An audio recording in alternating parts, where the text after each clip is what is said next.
नमस्कार बच्चों।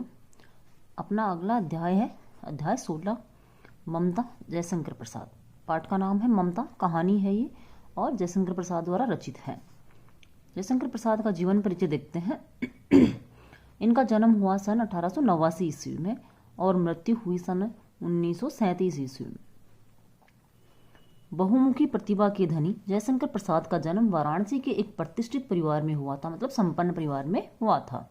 बचपन में ही पिता के निधन से पारिवारिक उत्तरदायित्व का बोझ उनके कंधों पर आ गया, मतलब परिवार का जो जिम्मेदारी थी उनके कंधों पर आ गई। मात्र 8वीं तक औपचारिक शिक्षा प्राप्त करने के बाद स्वाध्याय द्वारा उन्होंने संस्कृत, पाली, हिंदी, उर्दू एवं अंग्रेजी भाषा और साहित्य का विशद ज्ञान प्राप्त किया, मतलब विस्तृत रूप से और शुद्ध रूप से उन्होंने इन सभी का ज्ञान प्राप्त किया। स्वाध्याय यानी उन्होंने खुद ने पढ़ाई की और ये शिक्षा प्राप्त की। प्रसाद की रचनाएं भारत के गौरवमय इतिहास व संस्कृति के अनुप्राणित है, मतलब भारत के गौरवमय इतिहास और संस्कृति से के बारे में हमें बताती हैं। कामायनी उनका सर्वाधिक लोकप्रिय महाकाव्य है। मतलब कामायनी के कारण ही इनको सबसे ज़्यादा प्रसिद्धि मिली और यह सबसे बड़ा इनका क्या है, महाकाव्य है, जिसमें आनंदवाद की नई संकल्पना समरसता का संदेश निहित है। प्रेम, समर्पण, कर्तव्य और बलिदान की भावना से ओतप्रोत उनकी कहानियां पाठक को अभिभूत कर देती हैं। पाठक यानी पढ़ने वाले को क्या कर लेती हैं, अपने वश में कर लेती हैं, मंत्रमुग्ध कर देती हैं। उनकी प्रमुख रचनाएं हैं झरना, आंसू, लहर, कामायनी, प्रेम पथिक, ये इनके काव्य हैं। स्कंदगुप्त, चंद्रगुप्त, दूरस्वामिनी, जन्मेजय का नाग यज्ञ, राज्यश्री, अजातशत्रु, विशाख, एक घूंट, कामना, करुणालय, कल्याणी, परिणय, अग्निमित्र, प्रायश्चित, सज्जन, ये इनके नाटक हैं। छाया, प्रतिध्वनि, आकाशदीप, आंधी, इंद्रजाल, ये इनके कहानी संग्रह हैं तथा कंकाल, तितली और इरावती इनके उपन्यास हैं, जिनमें से जो इरावती इनका उपन्यास है वह अधूरा रह गया था, उससे पहले ही इनकी क्या हो गई थी, मृत्यु हो गई थी। प्रस्तुत पाठ में संकलित कहानी ममता अपने कर्तव्य पथ से मुंह न मोड़ने वाली एक ऐसी स्त्री की कहानी है जिसने युद्ध में हारे हुमायूं को अपने घर में शरण देकर उसकी जान बचाई थी। हुमायूं उसका घर बनवाकर उपकार का ऋण चुकाना चाहता था। बरसों बाद अकबर के आदेश से एक अश्वारोही उस स्थान की सुध लेता है, सुध यानी उस स्थान के बारे में जानने की कोशिश करता है। ममता उस मुगल अश्वारोही को वह स्थान सौंपकर देह त्याग अनंत यात्रा पर चली जाती है, मतलब देह त्याग यानी अपने शरीर को त्याग देती है, तो उसकी मृत्यु हो जाती है। वहाँ एक अष्टकोण आकर्षक मंदिर बनाया गया जिसके शिलालेख पर लिखा गया, सातों देश के नरेश हुमायूं ने एक दिन यहाँ विश्राम किया था। उनके पुत्र अकबर ने उनकी स्मृति में यह गगनचुंबी मंदिर बनाया, मतलब आकाश को चूमने वाला, आकाश मतलब काफ़ी ऊंचाई वाला, मगर ममता का कहीं नाम नहीं था। तो अपना पाठ है ये, इनका पाठ परिचय, थोड़ा सा पाठ परिचय था, सार था। पाठ ममता आपका स्टार्ट हो रहा है। रोहतास दुर्ग के प्रकोष्ठ में बैठी हुई युक्ति ममता श्रवण के तीक्ष्ण गंभीर प्रवाह को देख रही थी। श्रवण यहाँ वक्त रक्त के लिए है। ममता विधवा थी, उसका यौवन श्रवण के समान ही उमड़ रहा था। मन में वेदना, मस्तक में आंधी, आंखों में पानी की बरसात लिए वह सुख के कंटक सैया में विकल थी, मतलब सुख की कंटक सैया, मतलब जो सुख उसके लिए सुख था ही नहीं, क्योंकि वह विधवा थी और युवा अवस्था में वह क्या हो गई थी, विधवा हो गई थी। वह रोहतास दुर्गपति के मंत्री चूड़ामणि की अकेली दुहिता थी, दोहिती जिसको बोलते हैं हम, मतलब बेटी की पुत्री थी।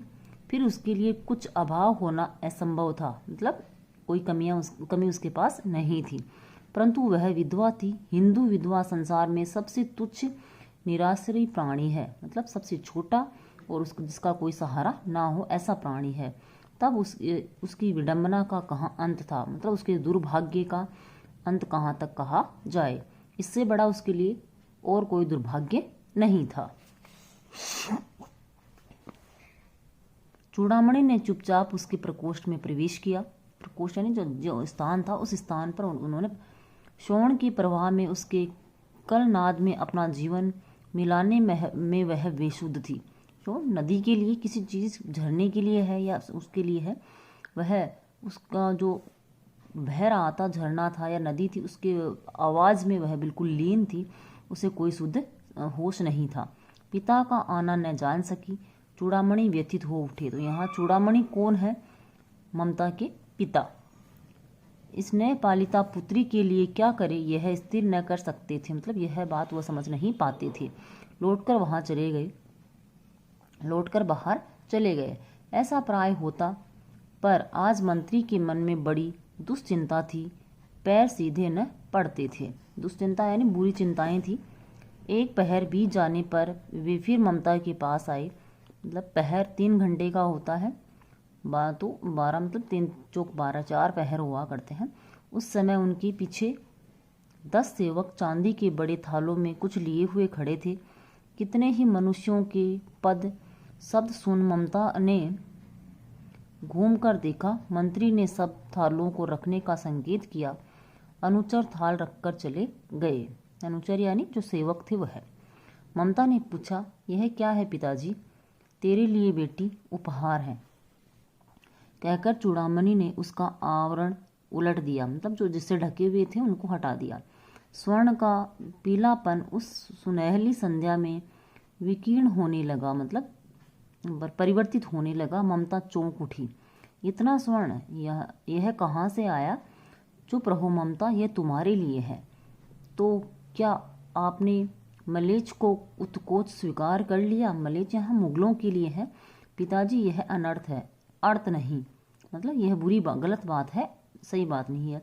लौटा दीजिए पिताजी, हम लोग ब्राह्मण हैं, इतना सोना लेकर क्या करेंगे? इस पतनोन्मुख प्राचीन सामंत वंश का अंत समीप है बेटी।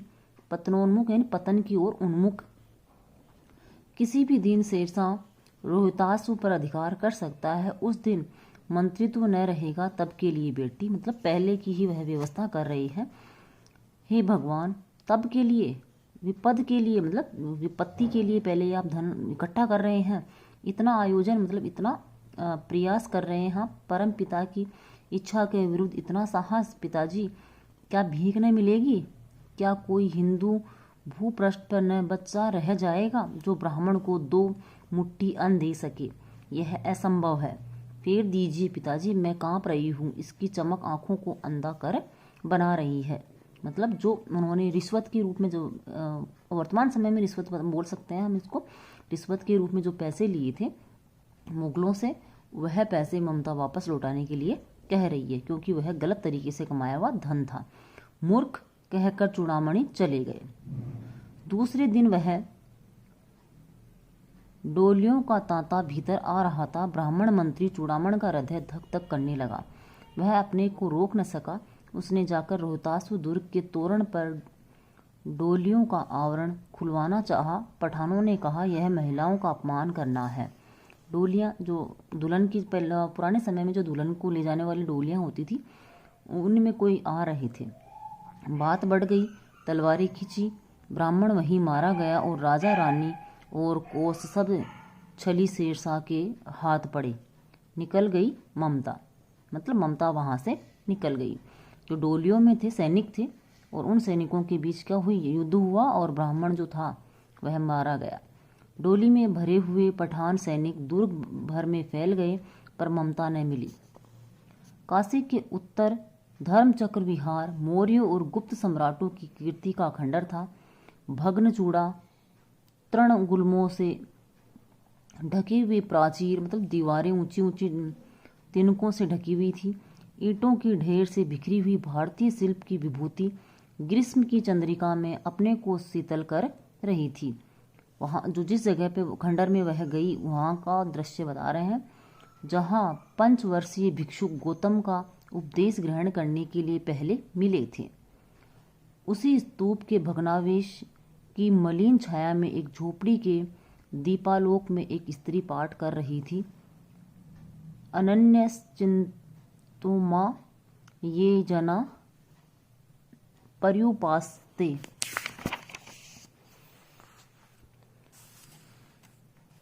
पाठ रुक गया। एक भीषण और हताश प्रकृति दीप के मंद प्रकाश में सामने खड़ी थी। स्त्री उठी, उसके कपाट बंद करना चाहा, परंतु उस व्यक्ति ने कहा, माता, मुझे आश्रय चाहिए। तुम कौन हो? स्त्री ने पूछा। मैं मुगल हूँ, चौसा युद्ध में शेरशाह से विपन्न होकर रक्षा चाहता हूँ, मतलब गरीब हो गया हूँ, शेरशाह सूरी ने मुझे हरा दिया है। इस रात अब आगे चलने में असमर्थ हूँ। क्या शेरशाह से? स्त्री ने अपने होठ काट लिए। हाँ माता, परंतु तुम भी वैसे ही क्रूर हो। वही भीषण रक्त की प्यास, वही निष्ठुर प्रतिबिंब तुम्हारे मुख पर भी है। सैनिक, मेरी कुटी में स्थान नहीं, जाओ कहीं दूसरा आश्रय खोज लो। गला सूख रहा है, साथी छूट गए हैं, आंसू गिर पड़ा है, इतना थका हुआ हूँ, इतना। कहते कहते वह व्यक्ति धम से बैठ गया और उसके सामने ब्रह्मांड घूमने लगा। वह व्यक्ति कौन? हुमायूं। स्त्री ने सोचा, यह विपत्ति कहाँ से आई? उसने जल दिया, मुगल के प्राण की रक्षा हुई। वह सोचने लगी, ये सब भी धर्मी दया के पात्र नहीं। मेरे पिता का वध करने वाले आतताई, मतलब आतंकवादी या निडर, क्या बोलते, निडर नहीं, जब जबरदस्ती से जो डर फैलाते हैं वो है। घृणा से उसका मन विरक्त हो गया, मतलब उसके प्रति उसके जो विरक्ति के भाव पैदा हो गए। स्वस्थ होकर मुगल ने कहा, माता, तो फिर मैं चला जाऊं? स्त्री विचार कर रही थी, मैं ब्राह्मणी हूँ, मुझे तो अपने धर्म अतिथि देव की उपासना का पालन करना चाहिए, परंतु यहाँ नहीं, ये सब विधर्मी दया के पात्र नहीं। विधर्मी यानी जो धर्म का पालन नहीं करते, परंतु यह दया तो नहीं, कर्तव्य करना है। तब मुगल अपनी तलवार टेक कर खड़ा। ममता ने कहा, क्या आश्चर्य है कि तुम भी छल करो, ठहरो। छल नहीं, तब नहीं स्त्री, जाता हूँ। तैमूर का वंशधर स्त्री से छल करेगा? जाता हूँ, भाग्य का खेल है। मतलब ममता ने कहा कि तुम अगर मेरे साथ कपट करोगे, छल करोगे तो। तब हुमायूं कहता है कि मैं चला जाऊँगा। ममता ने मन में कहा, यहाँ कौन दुर्ग है? यही झोपड़ी न, जो चाहे ले ले, मुझे तो अपना कर्तव्य करना पड़ेगा। वह बाहर चली आई और मुगल से बोली, जाओ भीतर। थके हुए भयभीत पथिक, तुम चाहे कोई भी हो, मैं तुम्हें आश्रय देती हूँ। मैं ब्राह्मण कुमारी हूँ, सब अपना धर्म छोड़ दें तो मैं भी क्यों छोड़ दूँ? कि तुम लोगों ने अपना धर्म छोड़ दिया, लेकिन मैं अपने धर्म को नहीं छोड़ूंगी। कौन सा धर्म? अतिथि सेवा का। मुगल ने चंद्रमा के मंद प्रकाश में वह महिमा में मुखमंडल देखा, मतलब गौरव में जो उसका मुख था वह देखा ममता का। उसने मन ही मन नमस्कार किया। ममता पास ही टूटी हुई दीवारों में चली गई। भीतर थके पथिक ने झोपड़ी में विश्राम किया। प्रभात में खंडर की संधि से ममता ने देखा, सैकड़ों अश्वारोही उस प्रांत में घूम रहे हैं। वह अपनी मूर्खता पर अपने को कोसने लगी कि उसने ऐसा क्यों किया। अब उस झोपड़ी से निकलकर उस पथिक ने कहा, मिर्जा, मैं यहाँ हूँ। शब्द सुनते ही प्रसन्नता की चित्कार ध्वनि से वह प्रांत गूंज उठा, मतलब सब प्रसन्न हो गए। ममता अधिक भयभीत हुई। पथिक ने कहा, वह स्त्री कहाँ है? उसे खोज निकालो। ममता छिपने के लिए अधिक सचेष्ट हुई, मतलब जागरूक हो गई। वह मृगदाव में चली गई, मतलब अंदर चली गई। जो मृग गुफा होती उसमें दिन भर उसमें से न निकली। संध्या में जब उन लोगों के जाने का उपक्रम हुआ तो ममता ने सुना, पथिक घोड़े पर सवार होते हुए कह रहा है, मिर्जा, उस स्त्री को मैं कुछ दे न सका, उसका घर बनवा देना, क्योंकि मैंने विपत्ति में यहाँ विश्राम पाया था। यह स्थान भूलना मत। इसके बाद वे चले गए। चौसा के मुगल पठान युद्ध को बहुत दिन बीत गए। चौसा का जो युद्ध हुआ था कि शेरशाह सूरी और हुमायूं के बीच हुआ था, और यह इस युद्ध में शेरशाह सूरी की विजय हुई थी, हुमायूं हार गया था। ममता अब 70 वर्ष की वृद्धा है। वह अपनी झोपड़ी में एक दिन पड़ी थी। शीतकाल का प्रभात था, मतलब सुबह थी। उसका जीर्ण कंकाल खांसी में से गूंज रहा था, मतलब उसके शरीर था वो कमज़ोर हो गया था और उसमें से खांसी आ रही थी। ममता की सेवा के लिए गांव की 2-3 स्त्रियां उसे घेर कर बैठी थी, क्योंकि वह आजीवन सबके सुख दुख की सहभागिनी रही। ममता ने जल पीना चाहा। एक स्त्री ने सीपी से जल पिलाया। सहसा एक अश्वारोही उसी झोपड़ी के द्वार पर दिखाई पड़ा। वह अपनी धुन में कहने लगा, मिर्जा ने जो चित्र बनवा कर दिया है वह तो इसी जगह का होना चाहिए। वह बुढ़िया मर गई होगी। अब किससे पूछूं कि एक दिन शहंशाह हुमायूं इस छप्पर के नीचे बैठे थे। यह घटना भी तो 47 वर्ष ऊपर की हुई। कितने साल पहले की है? 47। ध्यान रखोगे। ममता ने अपने विकल कानों से सुना। उसने पास की स्त्री से कहा, उसे बुलाओ। अश्वारोही पास आया। ममता ने रुक रुक कर कहा, मैं नहीं जानती कि वह शहंशाह था या साधारण मुगल, पर एक दिन इसी झोपड़ी के नीचे वह रहा। मैंने सुना था कि वह मेरा घर बनवाने की आज्ञा दे चुका था। भगवान ने सुन लिया। मैं आज इसे छोड़ जाती हूँ। अब तुम इसका मकान बनाओ या महल, मैं अपने चिर विश्राम गृह में जाती हूँ। मतलब ममता मृत्यु के समीप चली जाती है, मरने की स्थिति में है, मरणासन है। वह अश्वारोही अवाक खड़ा था, मतलब बिना बोले खड़ा था। बुढ़िया के प्राण पक्षी अनंत में उड़ गए, मतलब उसकी मृत्यु हो गई। ममता की मृत्यु हो गई। वहाँ एक अष्टकोण मंदिर बना और उस पर शिलालेख लगाया गया। 7 देश के नरेश हुमायूं ने एक दिन यहाँ विश्राम किया था। तो ये ध्यान रखना है, कितने देश के नरेश? 7 देश के नरेश हुमायूं। उसके पुत्र अकबर ने उसकी स्मृति में यह गगनचुंबी मंदिर बनवाया है। कौन सा मंदिर? अष्टकोण मंदिर। किसने बनवाया? अकबर ने बनाया। किसकी याद में बनाया? हुमायूं की याद में बनवाया। पर उसमें ममता का कहीं नाम नहीं, जबकि ममता ने क्या की थी? उसकी सहायता की थी, उसको शरण दी थी। नाम ममता का होना था, लेकिन उसमें ममता का कहीं कोई उल्लेख नहीं था। इस प्रकार आपका ममता पाठ से पूरा हुआ अध्याय। धन्यवाद।